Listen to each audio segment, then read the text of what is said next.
خليني أقولك حاجة صريحة. الغيرة شعور طبيعي، لكن الحقد ده اختيار. واستنى قبل ما تفكر تنكر. عمرك شفت حد نجح وحسيت كده بحاجة صغيرة من جواك اتقبضت؟ ده مش معناه ان الشخص سيء، ده معناه ان جواك رغبة. المشكلة مش في الشعور، المشكلة لما تسيب الشعور ده يتمكن منك، يتحول لنار، يتحول لحقد. الحقد بيعمل ايه؟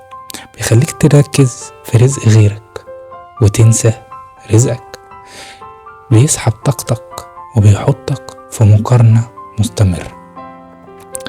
فخليني أسألك سؤال مهم، هو نجاح حد تاني سحب منك حاجة؟ ولا بس فكرك انك لسه ما وصلتش؟ الفرق كبير. الغيرة ممكن تتحول لدافع، لكن الحقد بيحولك لنسخة مش شبهك.